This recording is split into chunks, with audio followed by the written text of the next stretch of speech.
I'm so excited because the first book by Darkness Prevails and Carmen Carrion is available for pre-order right now. It's the Freaky Folklore Compendium, filled with the history and lore of the most terrifying folklore monsters across the globe, alongside some cool but creepy illustrations. Releases July 16th. Pre-order now at eriecast.com/freak or on Amazon, Barnes & Noble, and your favorite bookstore. Little doors, dark attics, tragic monuments. There are certain places you simply should not trespass. Because if you do, something might follow you home. Welcome back to Unexplained Encounters. I'm your host, Darkness Prevails. Follow me on Twitter at DarkPrevails. Today's episode features the disturbing consequences of stepping foot past that creepy door or tragic monument. Enjoy. Send me your scary stories of the unexplained at darkstories.org. And check out my other shows at eriecast.com for more scary entertainment. Now, let's begin.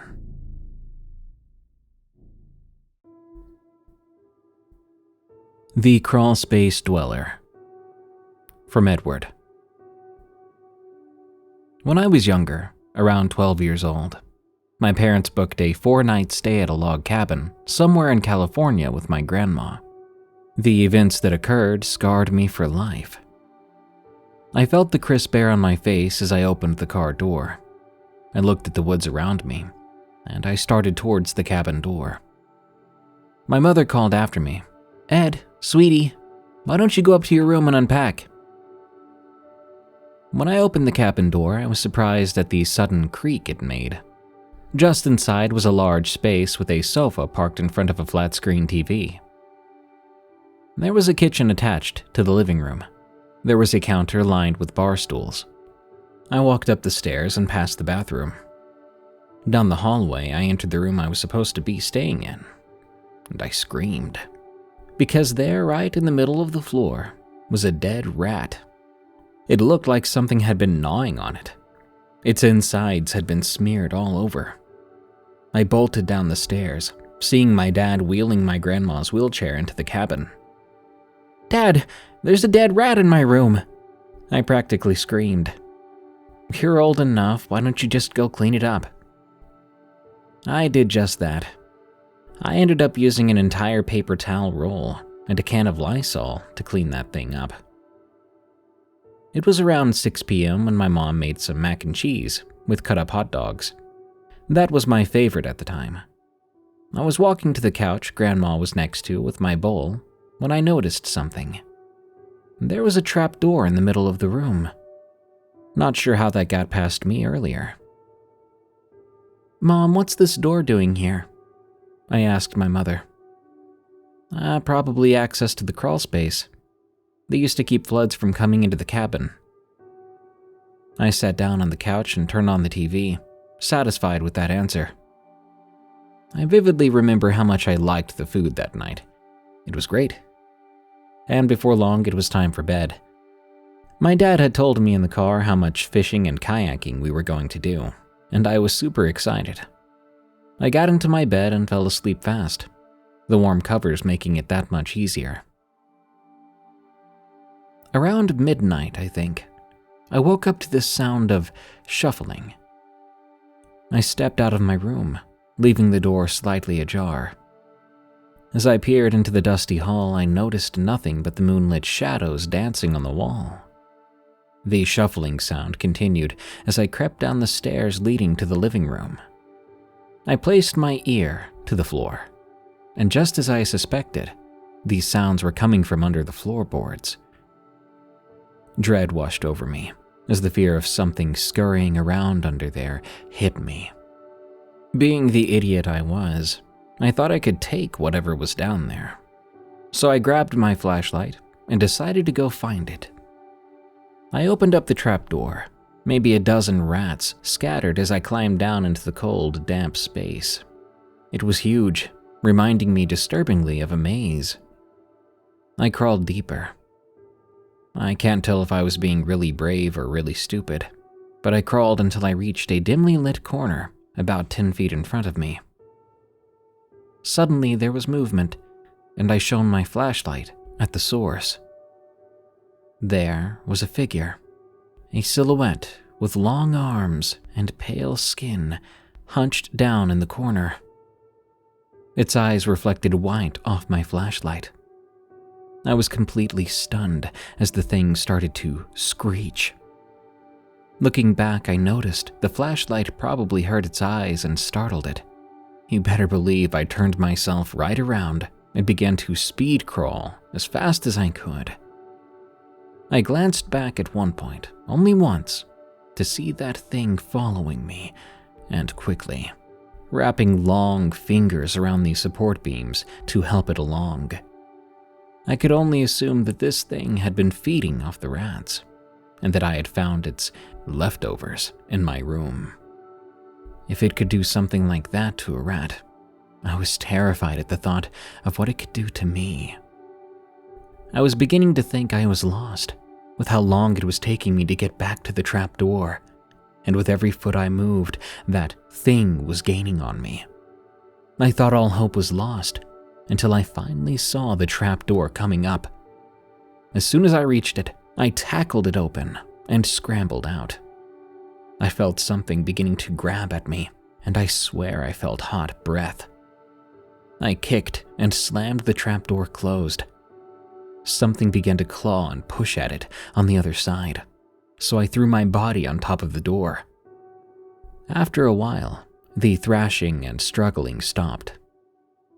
I then bolted upstairs to my parents' room, and I began to bang on the door, screaming, "Dad! Mom!"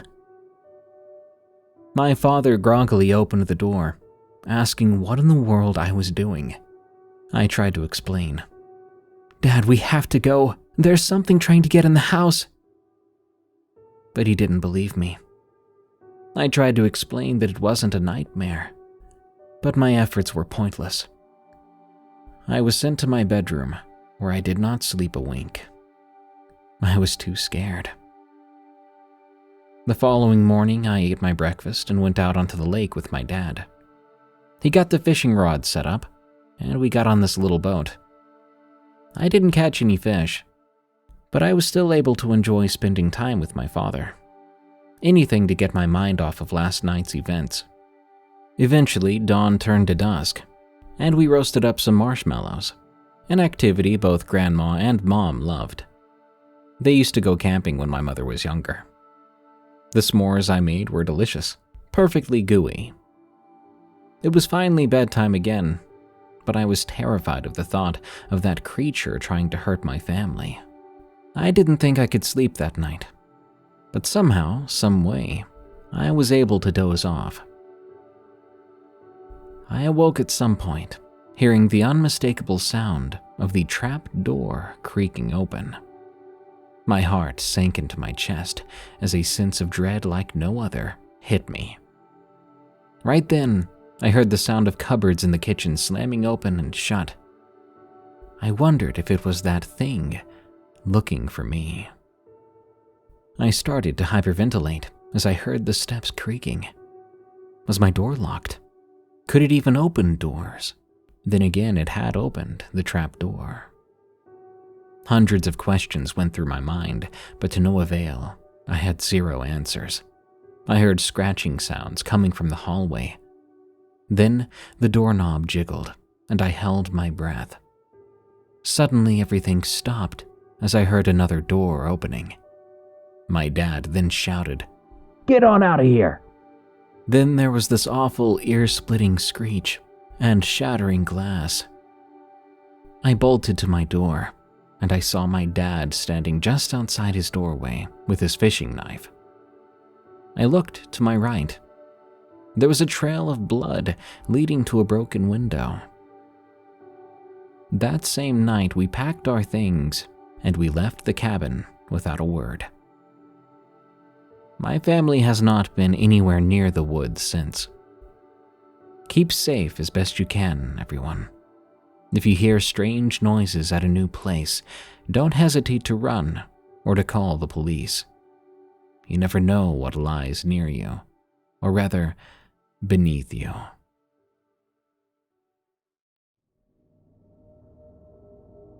Skinwalker, in a beach town. From LindsiL. I'm a 32-year-old female.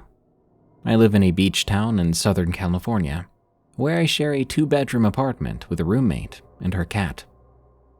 Our town has a beach to one side and small mountains to the other, as well as several river bottoms. We are in the middle of our town, just off this busy street, behind a seedy motel. That motel is rumored to have been a stopping point of a serial killer in the 80s who apparently liked to keep cut-up body parts in the bathtub. Between the motel and our apartment, there's an abandoned chained-up lot, which we refer to affectionately as Murder Lot. It has a lot of large, overgrown bushes as well as a few small trees. Many critters and even a vagabond or two could easily live there without anyone knowing. There's also a slim walkway leading from the lot and winding back between our building and the one behind us, and it passes by our bathroom window, which is too high for anyone to see into from one side or the other. It's about 6.5 feet off the ground. However, I always get an extremely uneasy feeling every time I have to pass by Murder Lot, especially at night. I'm not much of a cannabis user, but I did accept a gummy from my roommate once when my body was extremely sore after a long weekend. That night, I dreamt of a skinwalker stalking me. I woke up the next day with my heart pounding, but I told myself it had to have been a result of the THC in my system. After that, I didn't dream about skinwalkers again. My roommate went out of town one night, so her cat slept in my room with me. She was sleeping, perfectly cuddled up. We were both startled awake at around 4 a.m. to a loud beep, beep, beep. It sounded like a smoke detector. I could have sworn it was going off in my room. As I sat up, I was hot and sweaty. That, mixed with the sound that woke me up, led me to believe that our building was on fire.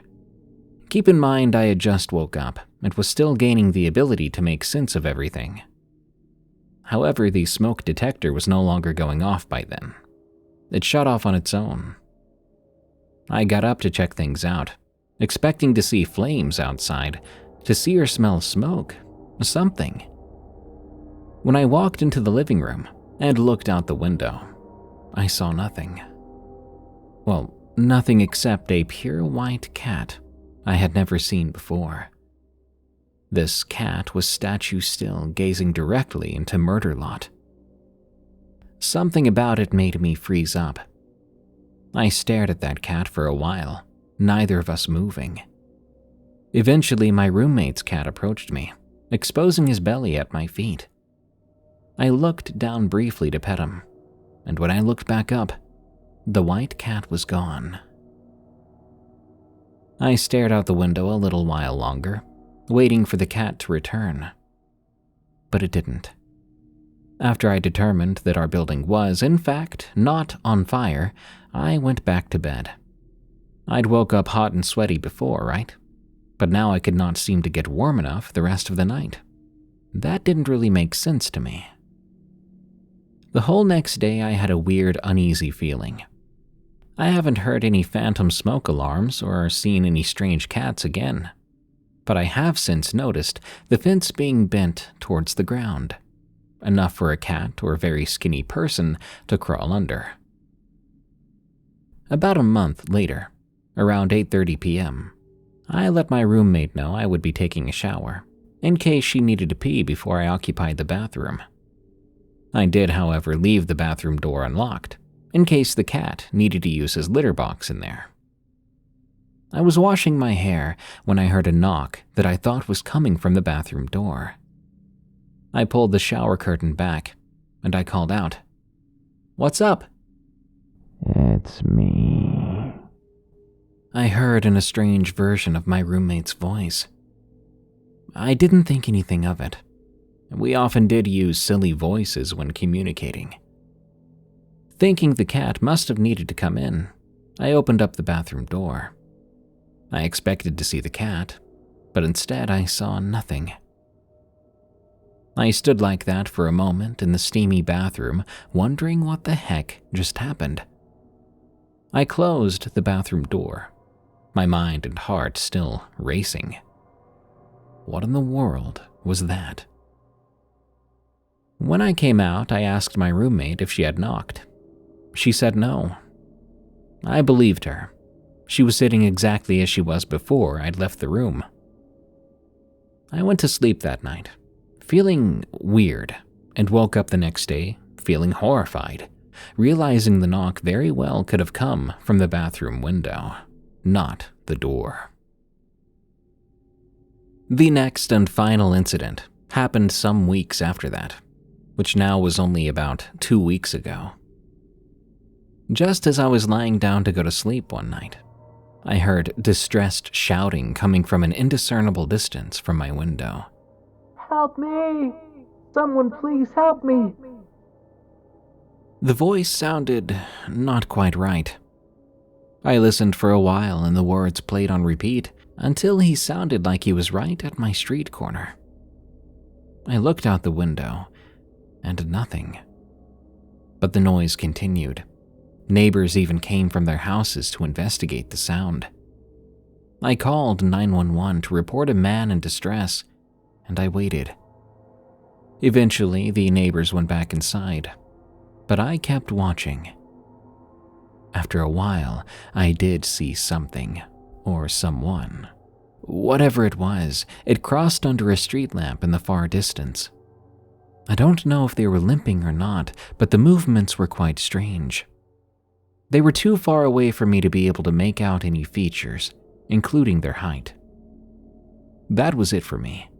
I decided I had done my civic duty enough for one night, so I turned out my light and did my best to go to sleep, while still keeping my ears open for anything strange. Ever since then, I haven't seen or heard anything, but the thought of those 3 incidents still cause anxiety and a pit in my stomach. I keep telling myself there's no way there's anything like a Skinwalker in my sleepy beach town. But there's a small part of me that wonders if there could be.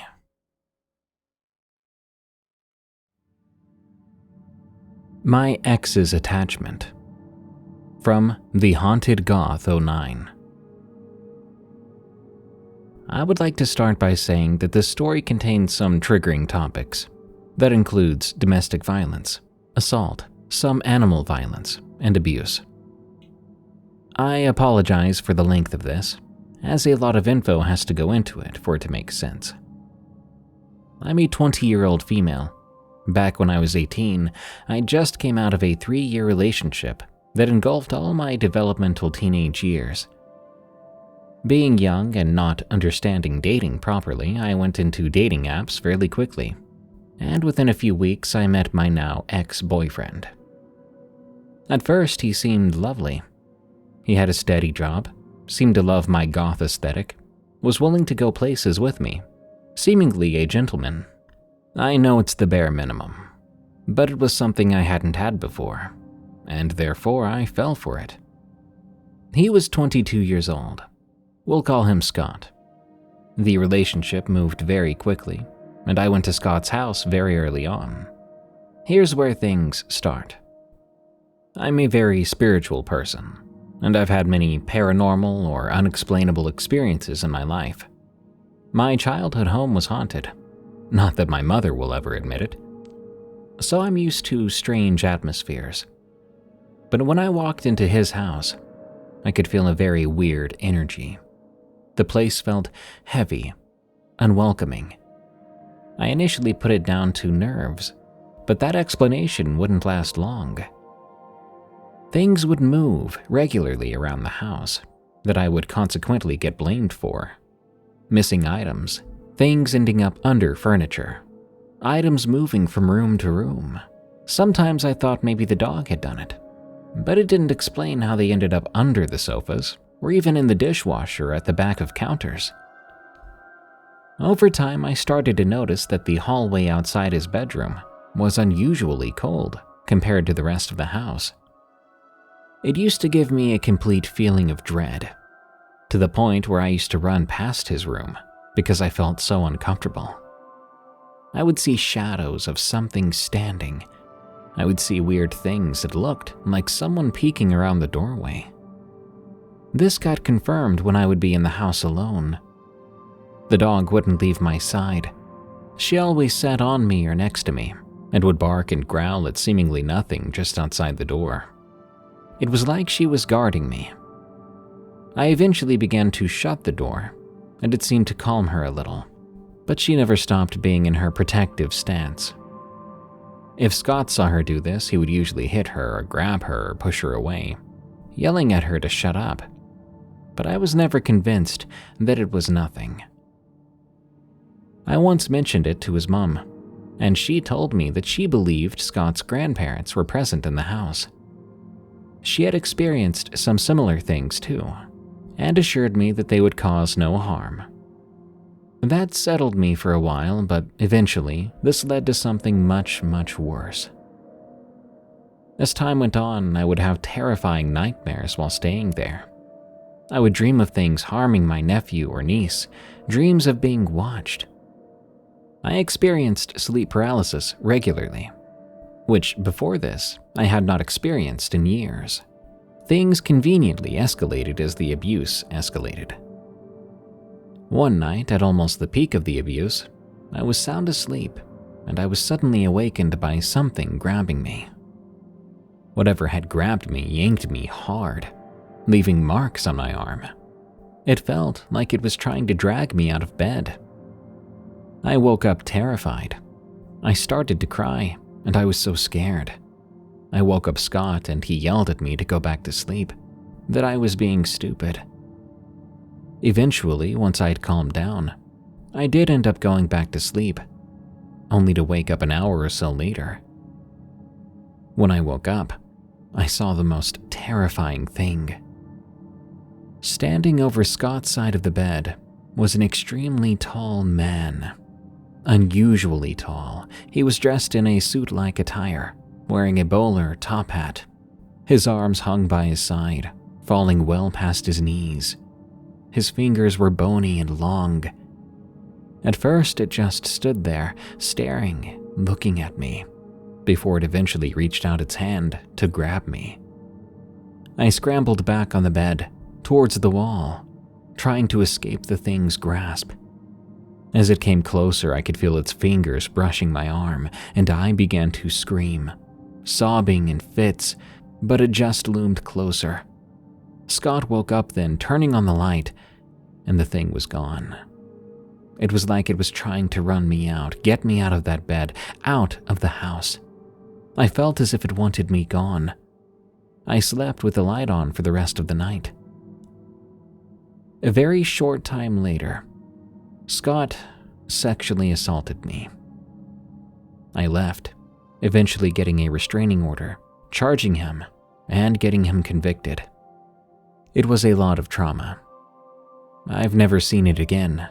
Not once, no nightmares of it, no feelings of dread, nothing. This relationship with Scott lasted just under 6 months in total, and throughout that time I experienced severe abuse. He would stop me from seeing my family often, throw items at me, drive places and ways to scare me, not allowing me to leave, gaslighting me, trying to separate me from my friends, and of course, sexually assaulting me and blackmailing me. Eventually, after the relationship ended, he stalked me, harassed me, and obsessively would not leave me alone. This gives background into the type of person Scott was. To this day, I don't have an answer for what truly happened to me, but I do believe that Scott had an attachment. As time has passed, I feel that maybe it wasn't trying to harm me. Maybe it was trying to get me out of there so I would not have to endure what happened. Maybe it felt the only way to get me out was to scare me away. Or maybe it was a manifestation of what my intuition already knew would happen. And if I'd listened, maybe I could have avoided everything. Who knows? The moral of the story is, Be careful who you trust. If you're with someone and something is telling you to leave, whether that be intuition or something more, trust it and run.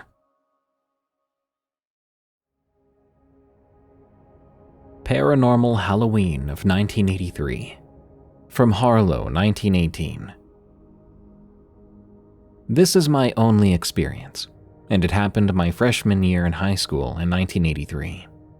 This story includes my friends, Jay and Des. I'm using their initials to protect their real names. It was Halloween night. I was with my friends, just finishing up our freshman football practice. The three of us were 13 or 14 at the time, the typical North New Jersey suburban kids. We were that age this Halloween where we were a little old to dress up and trick-or-treat, but we still wanted the free candy. So we went up to some houses with our football jerseys on for candy. Now, Jay lived with little adult supervision. He had long hair and girls loved him. He acted like he didn't care about anything in the world. S and I were from more typical suburban homes, with rules and homework, not that I did very well in school though. Jay seemed much cooler than the two of us, with his leather jacket, and that he was allowed to smoke in his house. I would say he was our leader. We'd all started getting into heavy metal around the time. Black Sabbath, Iron Maiden, Ozzy and Dio, and ate up the satanic references and thought that made us hardcore.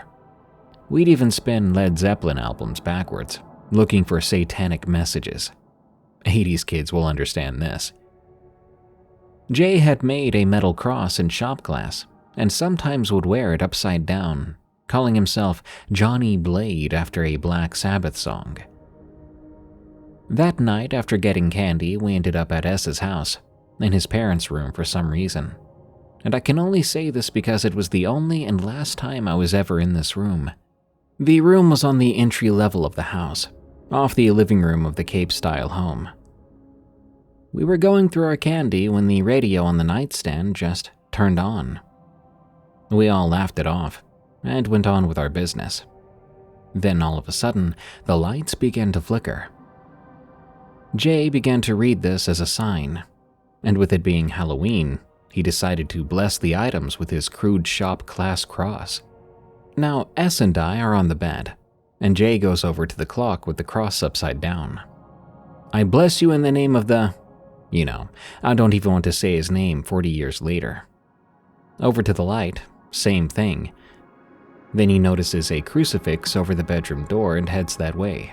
He raises the cross, and as the words start to come out of his mouth, I swear I watch him lift off the ground 3 feet and be hurled onto the bed, a distance of over 5 feet, onto me and Des.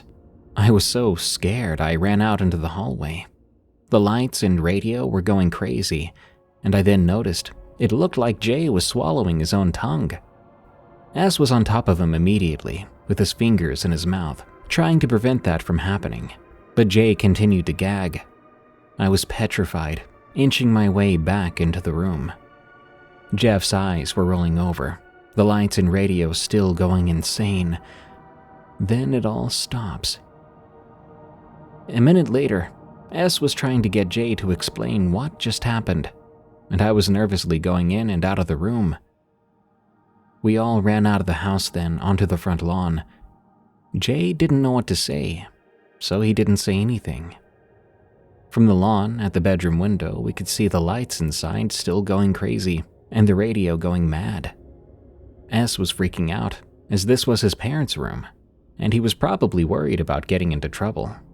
After about 10 minutes, everything seemed to settle down at last. Jay was shaken up, of course, and still mute. Maybe he was just shocked. I mean, all of us were scared out of our minds. S ended up having to call Jay's mom for him to pick him up. I always remember how frightened he looked getting into that car.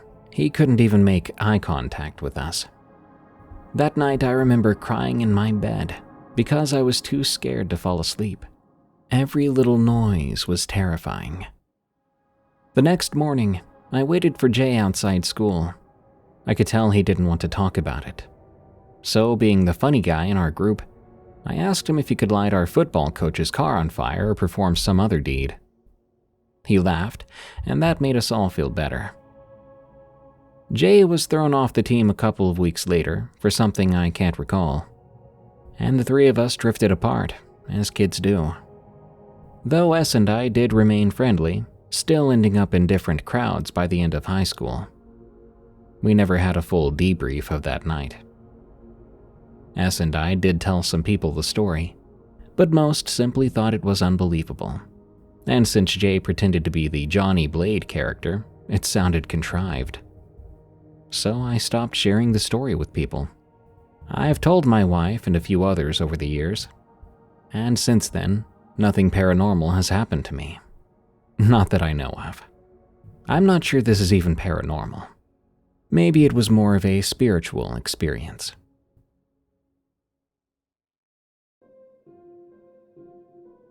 Strange happenings in Montana. From Charlotte.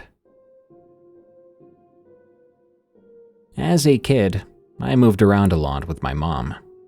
My parents are divorced. I have multiple stories I'll condense into one, as they happened relatively close to each other. Warning, this story has a very brief mention of self-harm. When I lived with my mom in a tiny middle-of-nowhere town in Montana, which consisted of 2 gas stations, a church, a school, multiple bars, and houses, I lived in a house I am convinced was at one point haunted, if not still haunted. The house itself was relatively small, with 3 bedrooms, 2 bathrooms, and an upstairs with a front and backyard. I lived there for about 2 years, and during that time I often got the stereotypical feeling of being watched, regardless of where I was in that house. I am very interested in the occult and paranormal, and at the time I would play paranormal games and the like. Over time, the feeling of being watched evolved into feeling stalked. I'd often see these shadow people, whom most of the time would leave me alone, and just stand there, watching me or the occasional touch on my shoulder or back, like ice-cold hands. I believed that said shadow people had no ill intent towards me. I often ignored them, my thought process being, if I ignore them, they'll ignore me. As time progressed, the activity escalated as I became overly paranoid. The feeling of being watched was overwhelming for me, and I began waking up from bed with very light and shallow scratches on my sides, near my stomach and on my arms. My dogs didn't sleep in the bed with me, and I had never experienced this before. So I tried to rationalize it as me just rolling around in my sleep, perhaps scratching myself. But to my 14-year-old mind, this didn't make very much sense, as, again, I had never done it before. My little brother Q and younger stepbrother D also saw these shadow people from time to time, D seeing them more frequently than Q. This validated in my mind that I wasn't hallucinating these shadowy figures that I would see out of the corner of my vision, or sometimes even directly. One morning I woke up and went to my closet in my room. This closet has a tiny Coraline-like door inside that opens to a tiny crawl space. Once there, I noticed random marks and what appeared to be shallow carvings in my door of shapes and random letters, making incomprehensible words. I had no rational explanation for this, as at the time I didn't have any knives or sharp objects beyond scissors due to self-harming in the past, and it couldn't have been H, D, or Q, as my door was squeaky, and I used a doorstop as a lock, because the lock was on the outside of the door, not the inside. Even if it was one of my siblings, I would have woke up to the noise of the door opening and the doorstop being moved. I also never had a history of sleepwalking. On another occasion, I was outside in the front yard with D. My sister H and Q had gone to bed already. The front and backyard of the house were separated by a flimsy 3 to 4 foot tall chain link fence. I froze when I looked to the back corner of the house. Across from our shed and from behind the house, I saw 3 figures of men leaning out as if they were trying to watch me without them being seen. I looked at Dee and asked, "Do you see that too?" Pointing to the three figures that appeared to be men. They were black silhouettes with large white-yellow dots for eyes. Dee said he saw them too, and now paranoid, we both promptly ran back inside. I'd often see the figures in the windows outside, appearing like they were looking into the house. I believe whatever I saw attached to me, as I also saw them at my dad's place after moving in with him. But that's a different story. Nowadays, going to my mom's house, I don't feel that stalked feeling or any bad energies or presences. However, my dad's house still has that feeling of negative energy, especially his basement.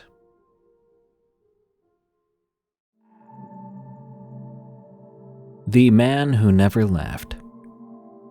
From Nikolaos. The story I'm about to share with you happened to a friend of mine, and to this day it gives him chills whenever he recounts it. Through this tale we'll be taken to a land remote but beautiful. For anonymity's sake, I won't name the town specifically, and I'll only mention it's a small yet famous town in Greece. One place that my friend used to, and still to this day, visits quite a lot. The encounter happened approximately 11 years ago, during one summer season, back when my friend Kay was still a young kid, breezing through life with no care in the world. Like every kid his age, when summer rolled around and school stopped being a nuisance, he and his parents would travel to that town to visit Kay's grandma. She lived alone in an old but respectable house in the outskirts. Naturally, Kay, after having visited plenty of times before, had become fast friends with the kids in the town, especially one in particular. I'll refer to him as Jay. Kay and Jay spent day after day of summer playing around the town square, playing pranks on locals and making childhood memories, the likes of which all kids make during those tranquil months of the year. But one memory, one event, will stand out above the rest. Not because it was extremely funny or undeniably enjoyable, but because it speaks of something unexplained, something foreign. In that famous town of Greece approximately 80 years ago, a brutal event occurred during the first December of Greece's participation in World War II. That atrocity was carried out by the German army, who systematically destroyed several villages and towns in the region, killing inhabitants and burning homes as they moved towards the town we speak of. Upon arriving on December 13, 1943, the Germans gathered all the inhabitants in the local school, while proceeding to separate the women and children from the men and boys over the age of 12. In an all too cruel decision, the men and boys were taken to a hillside near the town. There they were mercilessly machine-gunned en masse. Despite the very few that managed to survive, either by pretending to be dead or managing to run away, almost 500 people lost their lives in a matter of seconds. After the executions, the Germans set fire to the town, destroying everything they could find. The school, along with many other buildings, were burned down as well, and only by a miracle did the women and children manage to escape the flames.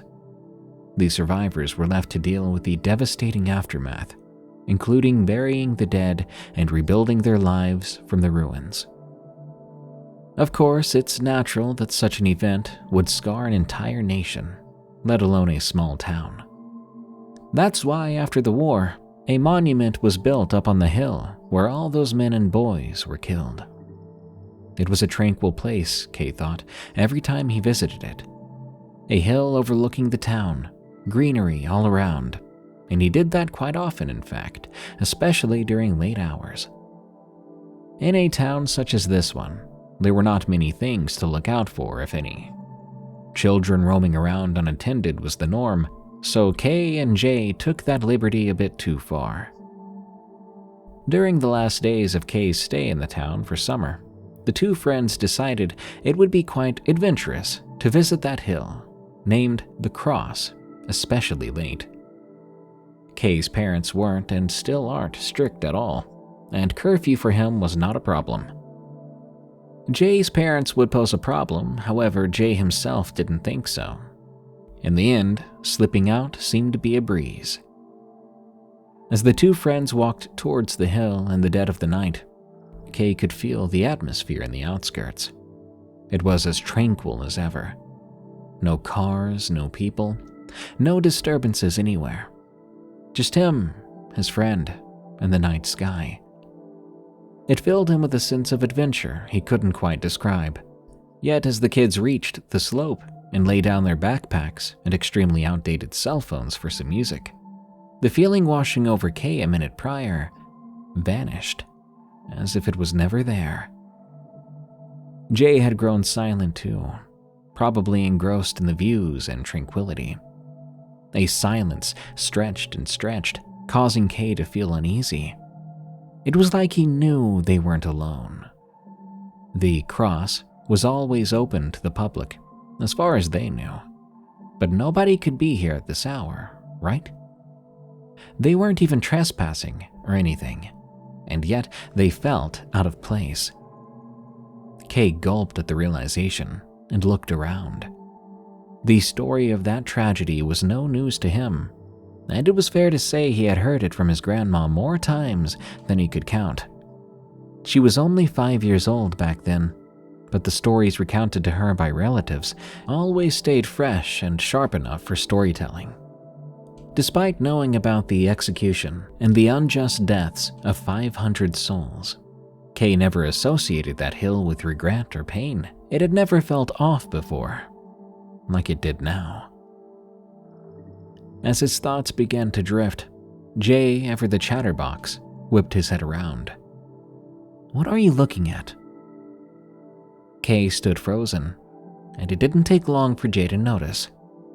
His eyes widened, body unmoving and stiff. And there it was. The figure of a man clear as day, walking slowly yet deliberately towards the two boys. He was as plain as anyone else in the time, but wore a very outdated hat, the likes of which Jay's grandfather never parted with. The two kids dared not breathe as they watched the man make his way towards them, absolutely frozen in shock. It was a man, a normal man, but what was he doing here at this hour? Kay's mind was a mess, producing 1,000 thoughts at once and at the same time processing none. That's when Jay got up from his position and cried out like a wounded cat, grabbing his friend as he ran. "Run!" The two kids dashed down the hill blindly, only by miracle avoiding tripping over themselves or over some loose branch. Heaving and panting, they stopped at the foot of the hill and turned back to look in relief. He didn't follow us. Who even was that? Jay and Kay spoke in a frenzy, their hearts racing. When the two of them managed to catch their breaths, Jay, who for some reason had regained his vigor, turned back to his friend and said, "Do you think we saw a ghost?" Kay hesitated, thinking back to the visage of the man. He looked normal," he finally said, although barely convincing even himself. "Yeah, I guess he did." As the two walked back home, silently deciding that was enough, Jay turned on his heel and waved. "See you tomorrow. I better get back before they catch on to me and lock me up till you leave." Kay wanted to chuckle at his friend's nonchalant attitude, but he couldn't find the courage. How was he so calm? Maybe that man really was normal, he nodded, and went back home too. The next morning, everything seemed the same as ever, and while Jay acted normally when talking to the other kids in the square, Kay knew last night wouldn't be the end of their adventure. "Hey, want to go back there tonight?" Sure enough, there was the proposal. Kay wanted to sigh at his danger-ignorant friend, but he knew better than to complain. This was Jay, after all.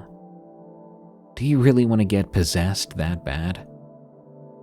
Nope, nobody's going to get possessed. Jay shook his head. We might not have seen a ghost after all. Kay raised an eyebrow, amused that Jay had left his weird fixations aside for once. And who was that if not a ghost?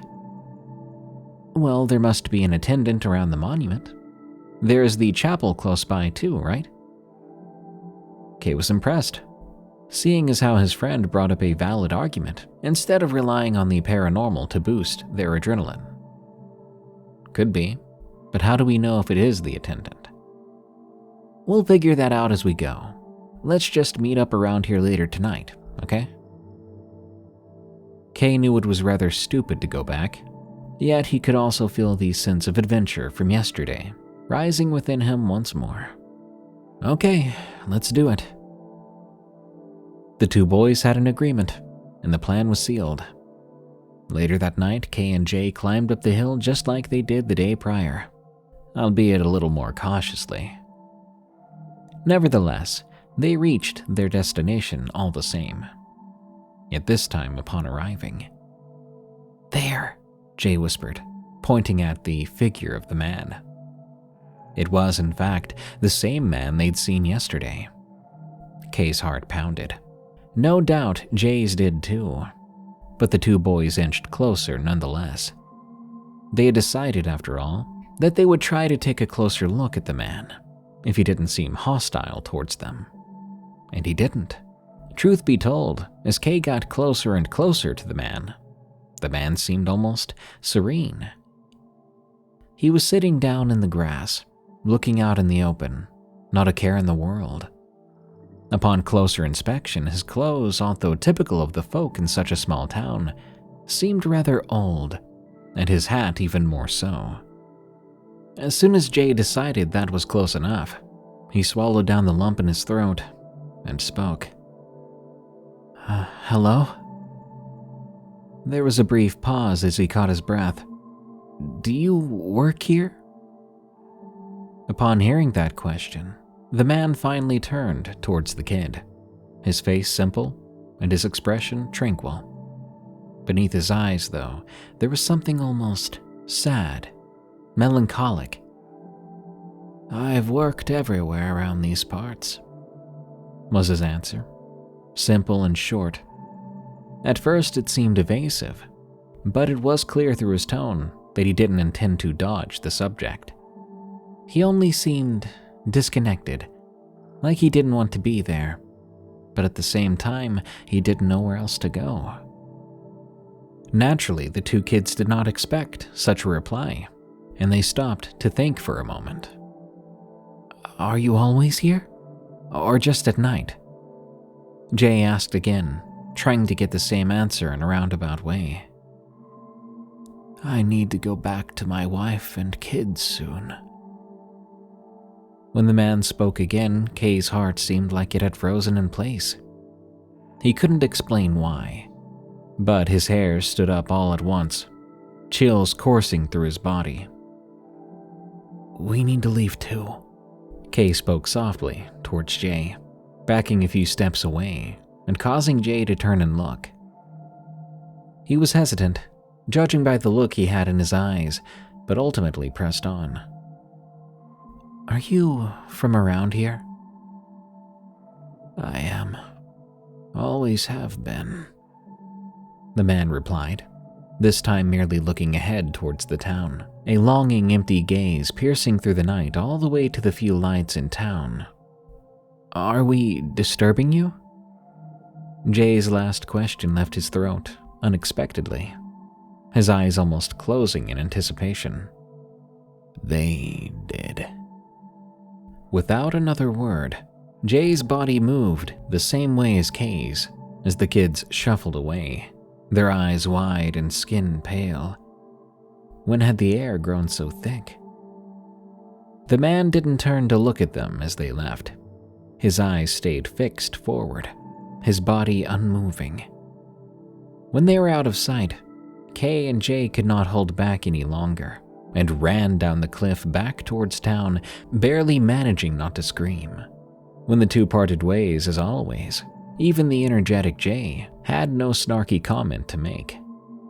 They bid each other goodnight and went off on their way. Thank God they lived so close by, Kay thought, after realizing what kind of dread he'd have to endure if he walked in the dark all alone for long. Probably the same feeling of dread that did not leave him all throughout the night. The tranquil town didn't seem so peaceful in Kay's eyes anymore. The night seemed more eerie than ever, and the cross even more so. The next morning, Kay talked about the cross with his grandmother, whose expression was that of more than just reprimand. Why did you go up there so late? What did you see? Kay explained everything. The man, the atmosphere, his words. That chilling feeling at the end that something just wasn't right. And that was when her words shattered all doubt within the young boy. There is no attendant up there. There's no man that would go up there at night besides you silly kids. Then what was it? Kay wanted to ask. But something told him he already knew the answer to that. All those men 80 years ago left behind many things. Families, wealth, all were taken away from them so unjustly. It's only natural they feel lost, even after death.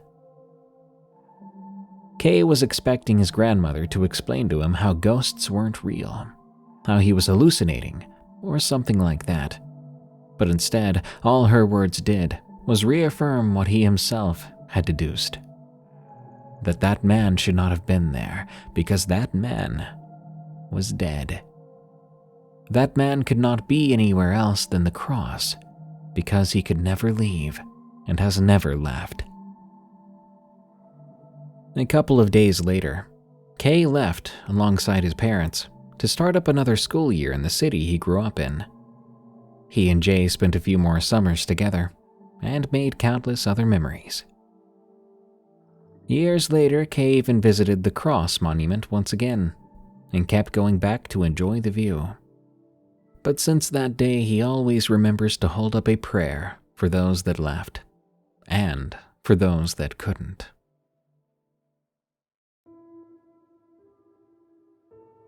Grandma's House. From Cosmic. I have 2 stories about my grandma's haunted house involving my cousin Haley and myself.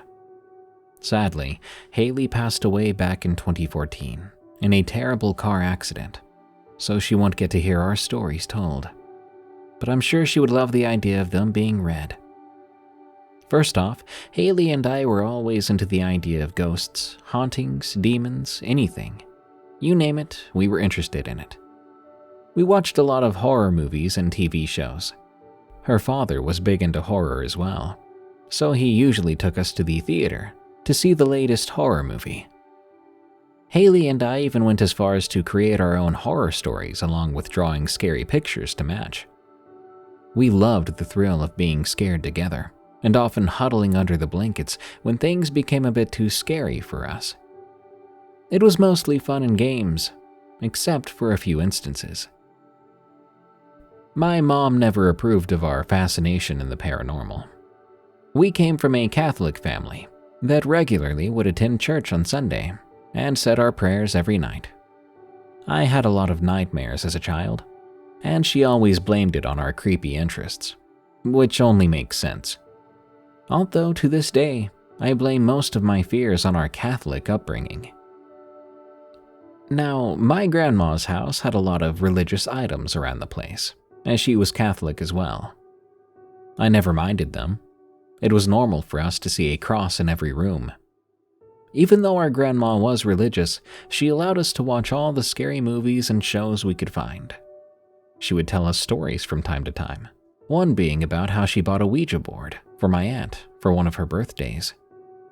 Our grandma never went into detail about the use of the board, but she did mention at one point she had a witch come over to look at the board. I'm not sure why or what the witch did, but our grandma kept the board and hid that thing away in the attic. The attic door was one of those old-style pull-down stairs located in the back room of the house. The attic itself had 2 parts. Half was a room for storage where the Ouija board would be located, and the other half was made into a spare room with 2 beds. The only way to access the storage part of the attic was this small wooden door with a sliding wood lock. The first story takes place when Haley and I were around the age of 10. One day we were at our grandma's house. It was summer, and we were taking a break from playing outside. My grandma was in the living room watching Judge Judy, like she always did in the afternoon. We came in to get some ice cream and went to the back room, where we would normally watch TV and movies. That day we were watching a TV show about exorcisms. It was a violent story that had our full attention. Haley and I were glued to the TV, soon forgetting about the world around us. Out of nowhere, we heard a noise, a scraping sound coming from the wall next to the couch. Our trance broke away from the TV as we both quickly looked in the direction of the sound. There was a cross hanging on the wall, but it wasn't just hanging there. It was slowly turning until it stopped directly upside down. Time seemed to slow down as we watched, but somehow it happened so fast, too. Haley and I took off screaming, running to get our grandma. We were panicking as we tried to tell her what happened with the cross. Our grandma got up to go check out the cross, and we followed reluctantly. We all made it to the back room to find the cross now lying on the floor. Our grandma picked it up, looking at it. She told us there was no way it could have turned and hung upside down, for it had only been stuck to the wall with blue sticky putty. Haley and I looked at the cross in disbelief, wondering how this could have happened. It didn't make sense, but we also knew what we saw. I'm not sure if she ever believed us, but Grandma took the cross and went back to watch her show in the living room, leaving us alone in the back room. We never did get a solid answer to what happened. I'm still wondering about it to this day. Now, this is about my second story. Fast forward a few years. Haley and I were about 13 years old. Our cousins were staying the night at our grandma's house along with us. We were all huddled together in the back room, watching One Missed Call. The movie had ended, and most of our cousins had fallen asleep during the film. It was late, so Haley and I decided it was time to go to bed. We wanted to sleep in the attic, so we pulled down the stairs that led up to the attic room with the beds. Haley had a hard time falling asleep, so she often listened to music before going to bed. We said goodnight to each other before she put her headphones on. I fell asleep almost instantly. I was completely out, when suddenly I woke up to all the air being knocked out of my chest. I couldn't breathe, so I quickly sat up in bed only to see the small wooden attic door to the storage room being shoved open with such force it hit the wall. Haley had been awake still and saw everything. I caught my breath and looked at her. She screamed at me, asking if I was okay. I didn't say a word before climbing out of bed and rushing down the stairs as Haley followed me. We found a different room where we slept on the floor. There was no way we were going to sleep in that attic. The next day, we told no one what happened. We didn't even check to see if that old wooden door was still open. Once again, we had no explanation for the event that happened to us. I'll never forget it either. The way the air felt like it was sucked right out of me. The way I gasped to catch my breath while seeing that door being flung wide open.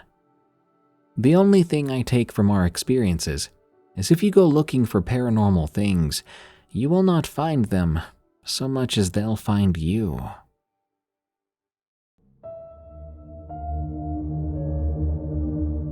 Thank you for tuning in to Unexplained Encounters. If you're not already, follow and listen to Unexplained Encounters on Spotify, Apple Podcasts, or your favorite podcast app.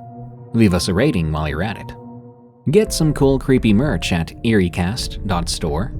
Check out my other show where I narrate scary work stories. It's called Tales from the Break Room.